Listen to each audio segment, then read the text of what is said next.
Now, you had great success in Australia, obviously, right from the start. Your first three albums were getting bigger and bigger. And then the fourth album came along, The Swing. It went to #1 over there. But it was your fifth album, wasn't it? Listen Like Thieves, that really hit home around the world for you. That's correct. It was the first album that we'd worked, INXS had worked with Chris Thomas, British record producer. Anyone that might know that name would know that, you know, some of the recordings he worked on and worked with people were simply astounding. He went on to do, like, you know, Roxy Music. You know, I think he helped mix Dark Side of the Moon with Alan Parsons, and he went on to, you know, to produce Nevermind the Bollocks for the Sex Pistols, and it goes on and on and on and on. His career was massive. Well, that album of ours that we did back there in '85, I think it was 1985. Chris, yeah, he said, "You've got a good album. I like this album. There's some great songs on it, but you just don't have that one song." And there's this sort of sinking feeling in your guts, and you go, "What?" You know, he goes, "Yeah, you just." I'm like, okay, because I always felt that responsibility, you know, right from the get-go, you know, as a songwriter, to always give us what I felt the band needed. And so did Michael, you know, as well. And then we're all sort of, I was pretty despondent at that point. And he says, turns around to me and Michael, he says, you go in that room and you come up with that song. We're all going now. I don't know where they all went, to a restaurant or pub or something. And I'm like, great, you know, and then, and it was my elder brother, Tim. I said, look, Andrew had been working on this thing, like this groove and this riff and this big chord thing that comes in on the chorus.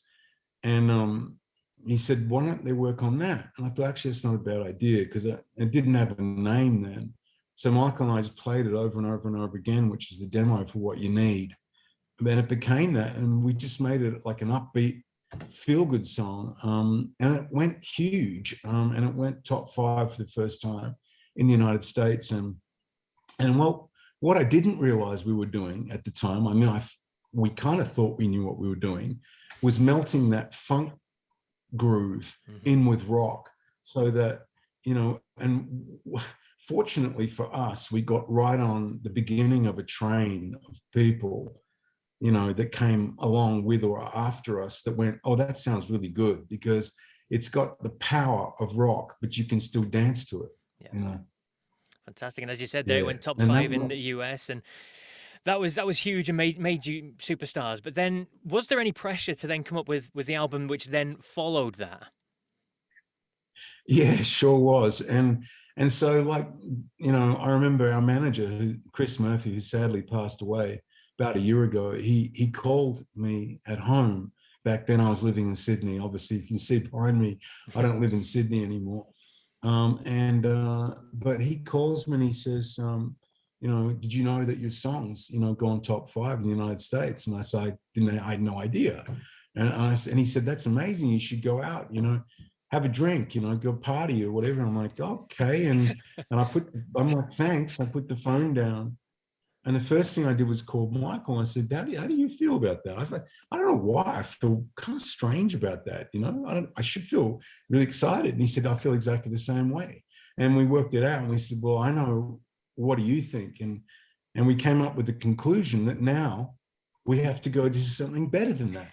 Because if that's the best we can ever do, right, then that's as high as you ever got. But if you want to go higher, you're like, well, how do we do that, right? And then we suddenly realized the pressure came on.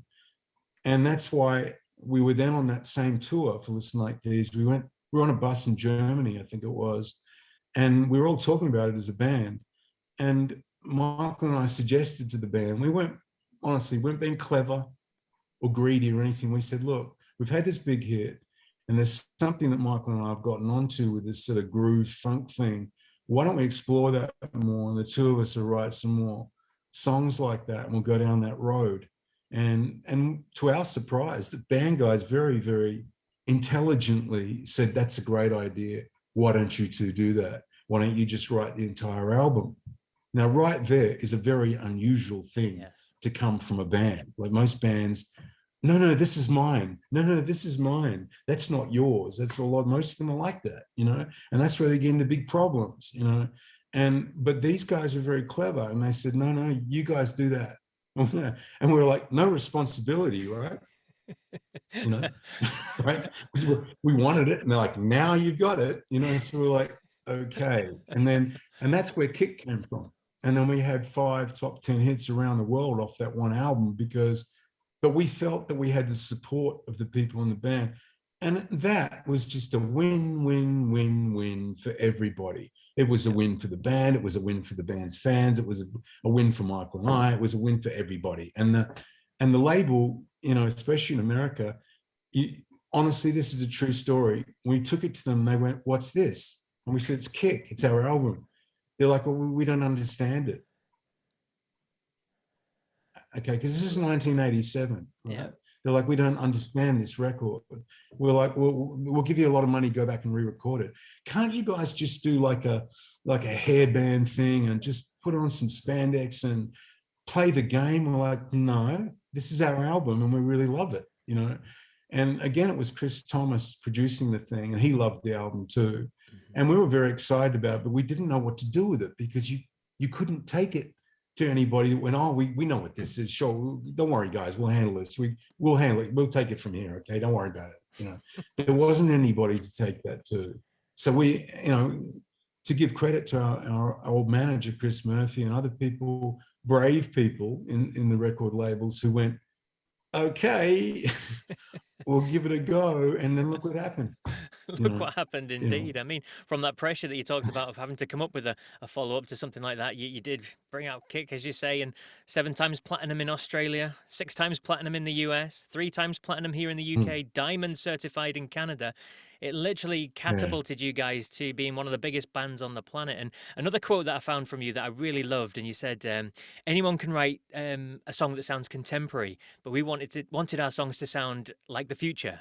And it kind of describes what you're Yeah. saying there. You weren't pigeonholed into the spandex, the 80s kind of heavy metal sort of stuff that was going on. You were trying something new, and despite the original thoughts, it did go huge for you.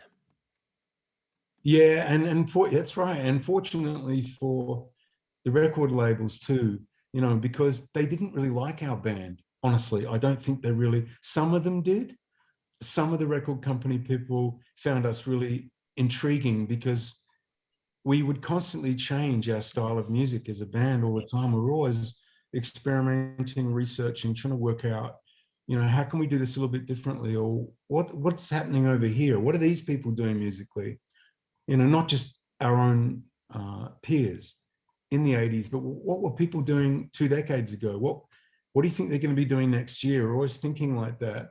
And so, you know, for a record company, we're a kind of nightmare, you know, because we weren't predictable. We didn't rubber stamp all of our records. They didn't sound all the same.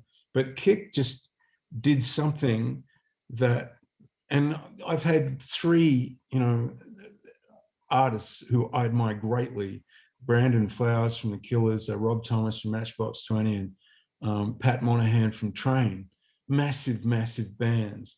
All said to me independently, "I don't know what you guys were doing back then, but we still hear your music on contemporary radio, you know, and that's really unusual. You know, usually you hear and you're gone." And I'm like, "Well, I don't know. I mean, I wish I could tell you we were that clever, but we did experiment." And somehow, between Chris Thomas's production capability, which is huge, and the band's musical capabilities, which is huge, but somehow we got it together.